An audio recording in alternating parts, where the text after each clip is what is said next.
విభిన్న ట్రాల్ నెట్ల గురించి తెలుసుకుందాం. పెలాజిక్ ట్రాల్ నెట్, గరాటు ఆకారపు వలలు.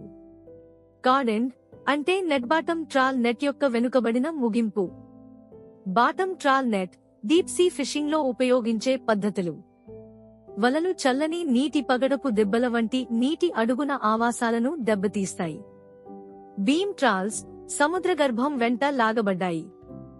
ఇది సముద్రగర్భంలో మరియు సముద్రగర్భంలో నివసించే అనేక జంతుజాలాన్ని నాశనం చేస్తుంది.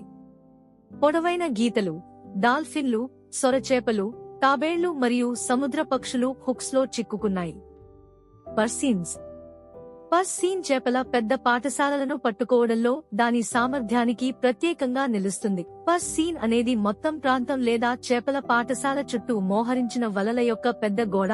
సెట్టింగ్ సమయంలో మునిగిపోయే వేగాన్ని పెంచడానికి నెట్టింగ్ పదార్థం అధిక నిర్దిష్ట గురుత్వాకర్షణ కలిగి ఉండాలి.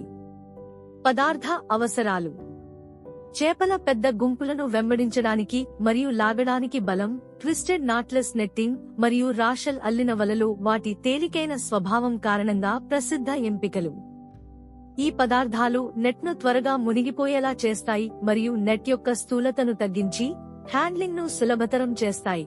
నాట్లెస్ నెట్టింగ్ యొక్క ప్రారంభ ఆకర్షణ ఉన్నప్పటికీ, ఇటీవలి కాలంలో నాట్ వెబ్బింగ్ ప్రాధాన్యత ఎంపికగా ఉద్భవించింది.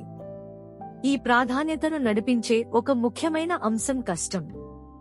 నాట్లెస్ వెబ్బింగ్ ను రిపేర్ చేయడంలో నాట్ల మాదిరిగా కాకుండా వ్యక్తిగత నాట్ రీప్లేస్మెంట్ ఫిషింగ్ కార్యకలాపాలకు ఆటంకం కలిగించదు. పర్సు సీను సన్నని, నాట్లెస్ మెటీరియల్లను తక్కువ మొత్తంలో ఉపయోగిస్తాయి మరియు చుట్టూ తిరిగే సామర్థ్యాన్ని మెరుగుపరుస్తాయి. తగ్గించబడిన బల్క్ సులభంగా హ్యాండ్లింగ్ మరియు మెరుగైన సామర్థ్యాన్ని అనుమతిస్తుంది. నైలాన్ వంటి కొన్ని ఇతర ఫీచర్లు ప్రత్యేకించి దాని అధిక బ్రేకింగ్ బలం మరియు మన్నిక కారణంగా విస్తృతంగా ఉపయోగించబడుతుంది. అద్భుతమైన సాగే లక్షణాలు: అధిక నిర్దిష్ట గురుత్వాకర్షణ, కరెంట్కు వ్యతిరేకంగా తక్కువ నిరోధకత, మంచి నీటి షెడ్డింగ్ సామర్థ్యం.